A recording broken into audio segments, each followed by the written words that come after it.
Anoche estaba viendo un programa muy interesante, a dos voces, estuvieron los tres precandidatos, estuvo Bullrich, Milei y Sergio Massa. Y pensaba que Milei ha instalado una nueva grieta. Nosotros veníamos de la grieta en este país, signado por las grietas, por las dicotomías. Sí.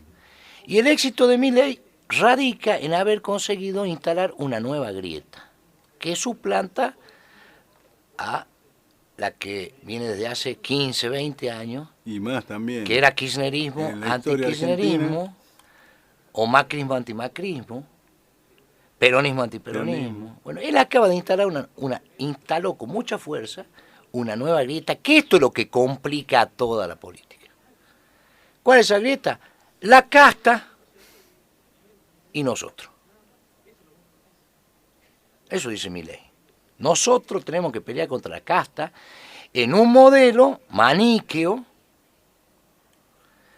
que es el más eficaz para tramitar el litigio político, que lamentablemente es el que se viene utilizando desde hace tantísimos años.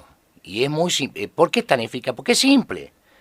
Están los malos y están los buenos. Es como una telenovela. Mire, allá están los malos. Y todo lo malo se concentra en esa gente, se lo demoniza al adversario. Y acá estamos los buenos. Y somos absolutamente buenos. No tenemos ningún tipo de defecto, somos la perfección. Es una pelea de tipo milenarista, que tiene rasgo de tipo religioso. Es una pelea del bien contra el mal.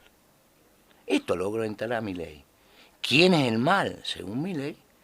La casta. La casta, los diputados, los senadores, los que hacen política. La casta. ¿Cuál es el inconveniente de esto? Que el mundo no es así. Es bastante más complejo que estos dos polos del bien y del mal. El mundo es más bien gris. Es más bien gris. Pero Milei ha tenido mucha eficacia y mucho éxito en instalar esta nueva grieta. La sociedad de un lado, que dice nosotros, la sociedad, y del otro lado la casta, que se rechaza en bloque. Fíjese usted cómo se distorsiona el debate o cómo se empobrece el debate con esto.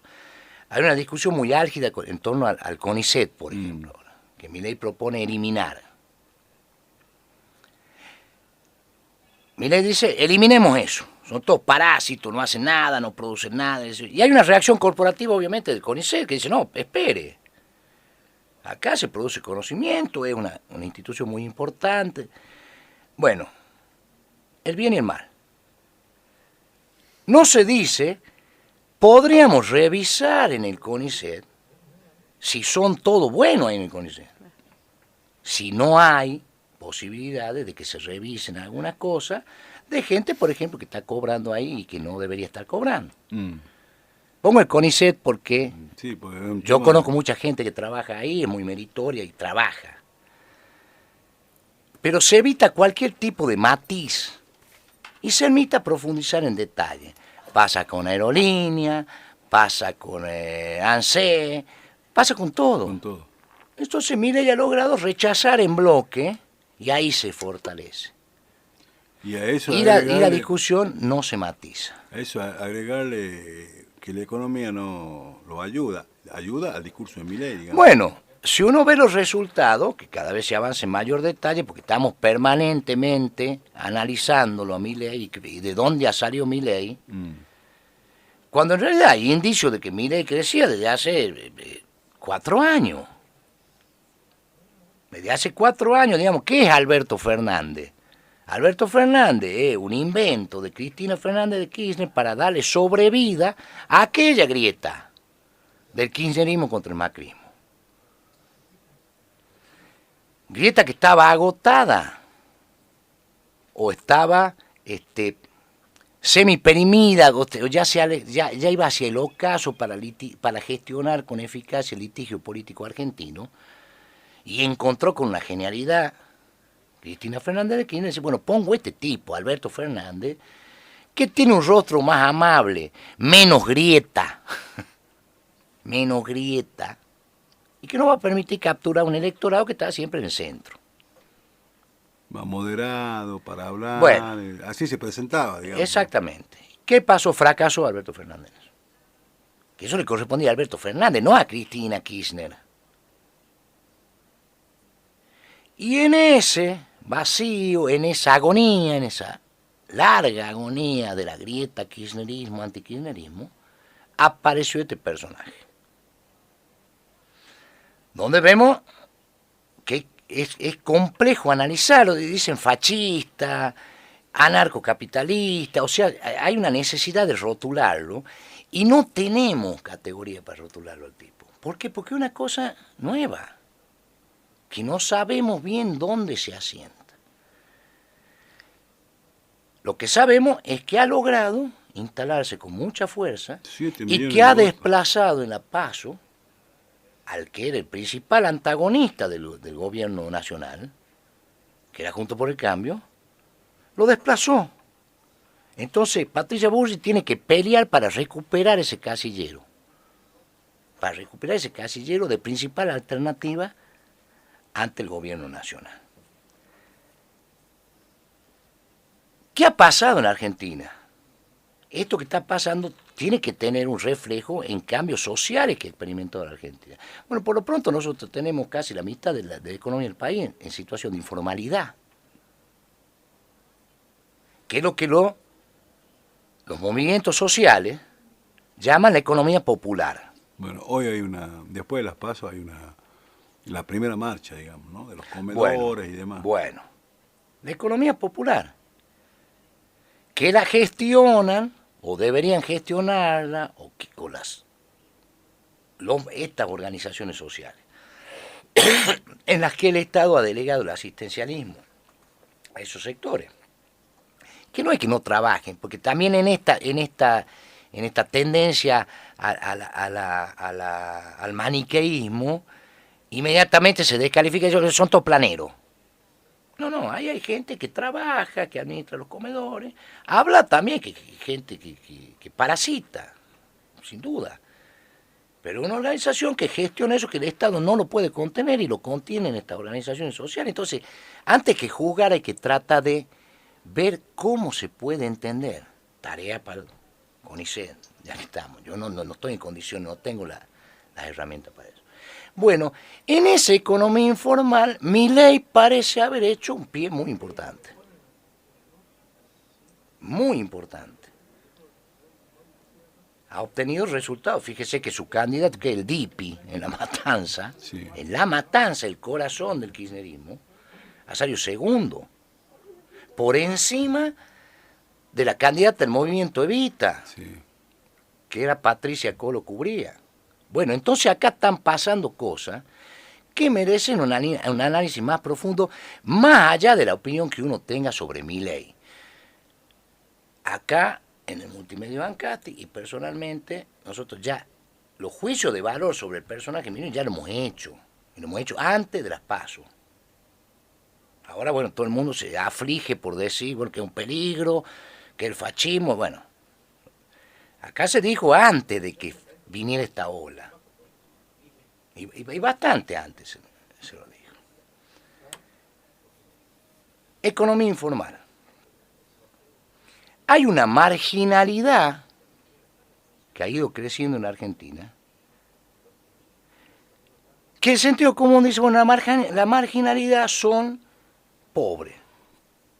Son gente que no tiene asistencia social, que no tiene acceso a la salud pública, a la educación pública. Bueno, la marginalidad.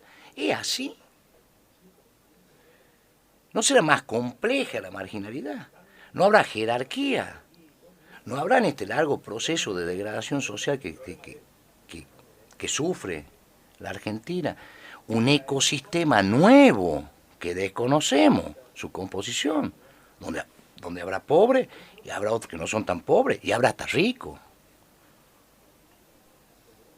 ¿Cómo funciona ahí en las villas y en los sectores más sumergidos, donde no tienen cloaca? Digamos, está bastante lejos eso de Catamarca.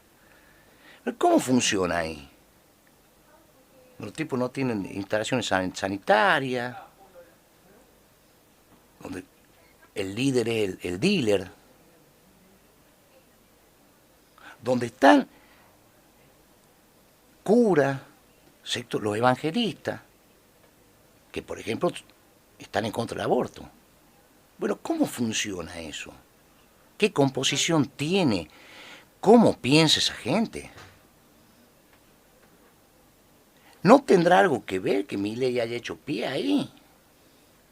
¿Qué representa Milei?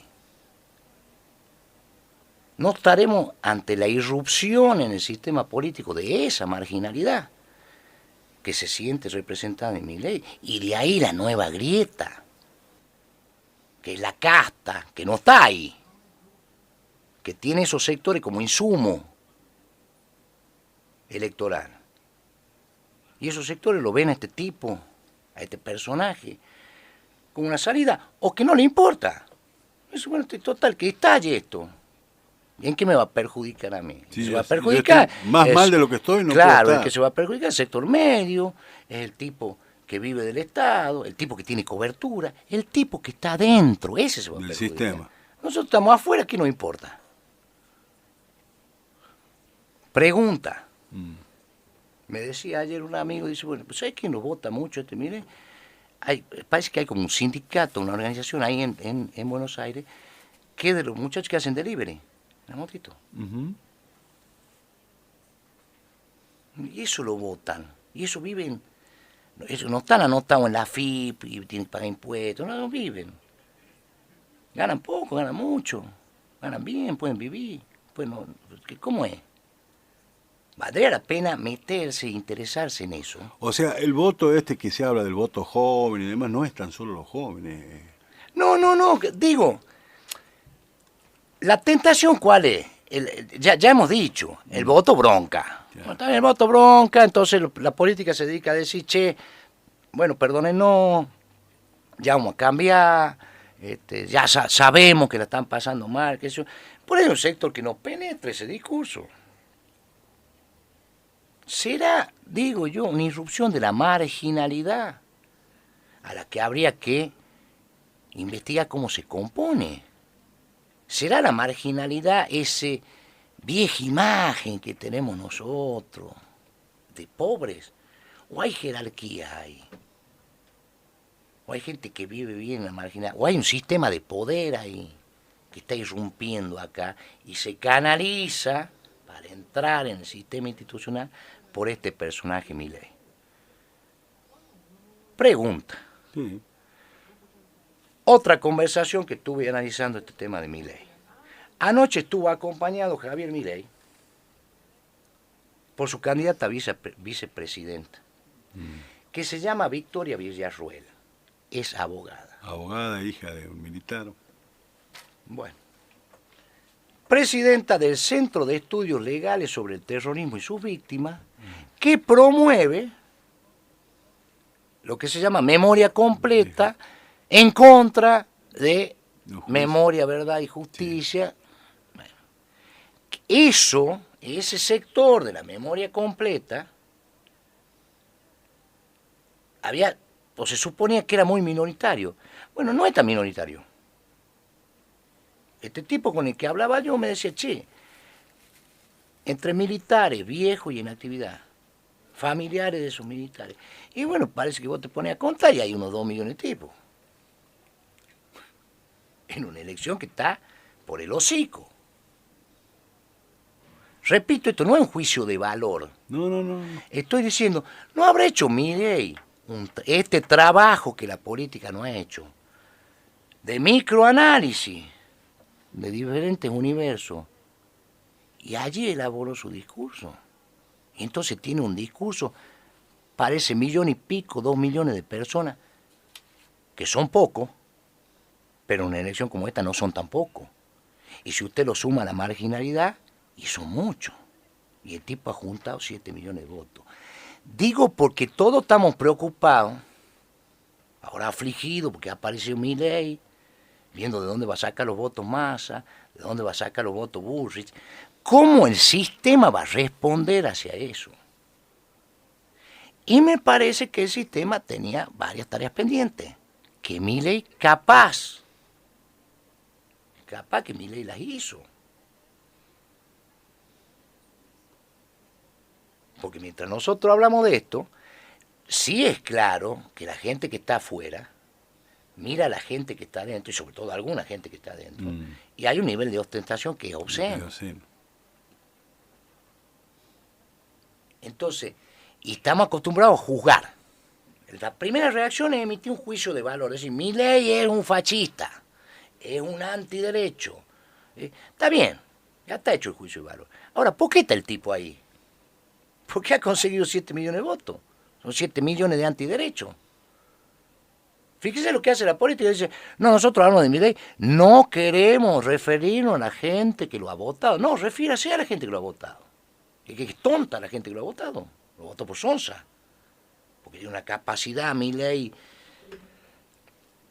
No, a esa gente le debe pasar algo. Y la debe representar en algo. Y mientras no se revise eso, y bueno, el tipo va a seguir creciendo. La nueva grieta. Yo no sé si se lo leí, creo que sí, la anécdota, al extinto filósofo José Pablo Feynman, que escribió un libro sobre el peronismo muy interesante, que contaba cómo en el año 52 la Argentina atraviesa una crisis, así, se agota la reserva, hay una crisis de la cosecha como la sequía, entonces el país, la política, el peronismo, exige sacrificio. Y Evita era polo de una grieta. Y era muy provocadora. A ella le gustaba vestirse con pieles, con joyas, con esto, con lo otro, para provocar a lo que ella llamaba la oligarquía. Le indignaba la oligarquía, como la negra esta va a estar vestida así. Cuando tocó sufrir, Evita se sacó todo eso. Y ahí está el trajecito sastre y el rodetito. Todas la conocen cuando ella habla en el renunciamiento. ¿Por qué? Porque ella no podía estar exhibiendo lujo ante un pueblo que sufría. Se entendía. Ella venía del mundo del espectáculo. La importancia que tiene lo simbólico. Sería interesante revisitar todas esas páginas de la historia y esos ejemplos y ver cómo podemos salir de esta encerrona, porque esta ha sido una paso y la espuma va a bajar. Y todavía queda el litigio de octubre y de noviembre. Claro, por la segunda vuelta. Entonces, si nosotros nos quedamos, o todos se quedan en juzgarlo a Milei, es decir, usted, Milei, es esto, un fascista, un anarcocapitalista, un antiderecho, un energúmeno. Ya se ha dicho eso. Si la política se queda en eso, en lugar de entender qué pasa, o tratar de entender qué pasa. Estos datos que arrojo son puntas, yo no sé qué pasa. No soy yo sociólogo, ni tengo a mi disposición la estructura de la universidad, del CONICET, ni de los organismos, los think tanks que le llaman, creo que se pronuncia así, no sé inglés, los productores de ideas de los partidos políticos. Pero es que vea a quién le está hablando, porque por ahí la política le está hablando a un emite mensaje hacia un receptor que no está. Y Milei le emite un mensaje a un receptor que sí está y que no lo hemos visto. Yo marco esto: economía informal, marginalidad. ¿Cómo se compone esa marginalidad? Marco otro actor, insignificante en términos generales también, pero que no en elección de hocico como es esta. No, la familia militar, fíjese la importancia que tiene. Y ahí sí el retroceso que significaría reinstalar esos discursos y volver a esa pelea y volver a revolver toda esa cuestión. Fíjese lo que dice Milei, cómo la trata Bullrich, la montonera. Milei anoche dice, no, yo la duplico a la montonera.